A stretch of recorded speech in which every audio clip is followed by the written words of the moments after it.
बैठले बहिना के मड़वा के तरवा गे।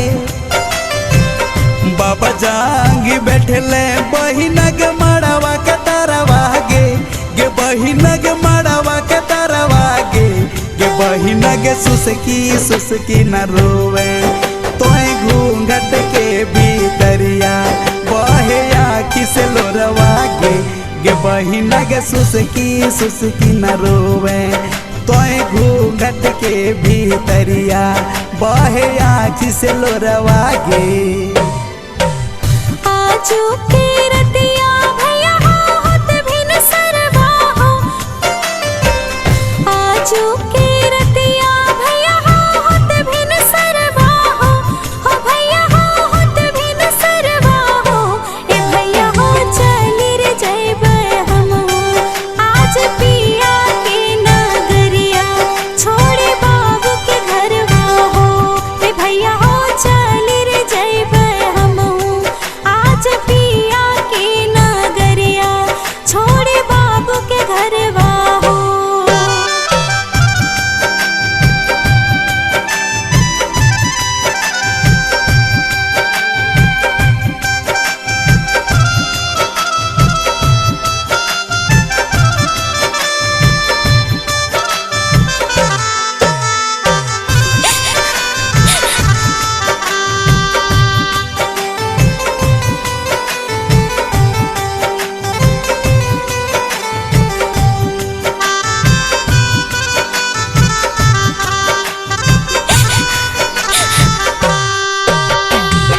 याजू के दिनवा बेटी के मड़वा के तरवा गे। याजू के दिनवा बेटी के मड़वा के तरवा गे।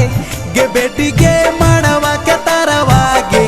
गे बेटी के कल पे मोर भीतरिया सुन आँखी के पुतरिया करबे के करा दुलरवा गे।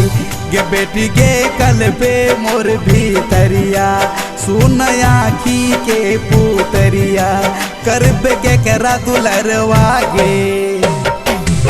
छोड़ी के गौआ पापा हो जइबे सहरवा हो। छोड़ी के गौआ पापा हो जइबे सहरवा हो। ए पापा हो रखी हो मोर धयनवा याद रखी हो कहनवा जब जइबे ससुरवा हो।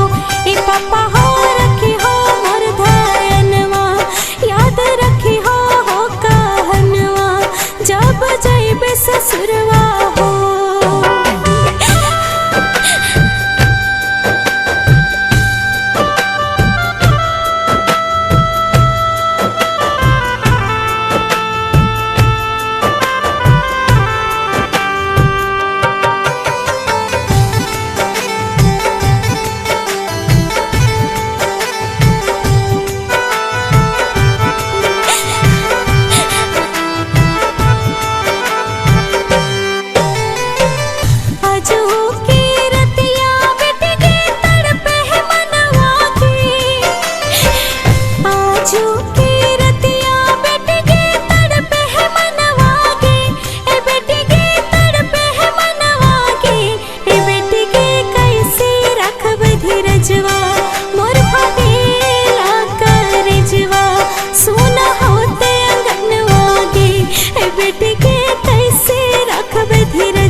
मोर फाटेला करजवा सुना होते अंगनवा गे। आजू के रतिया मैया गे मड़वा के तरवा गे।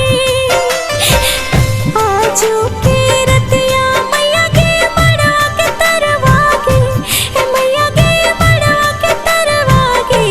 ए मैया गे जाहो गोदी फसले वाह गोदी होते सुना जब पड़त सिंदूरवा गे। ए मैया गे जाहो गोदी फसले वाह गोदी होते सुना जब पड़त सिंदूरवा गे। गे बहिना के सुसकी सुसकी न रोवे तोहे घूंघट के भीतरिया बहे आँखी से लोरवा गे। ए भैया हो चली रे जइबे हम आज पी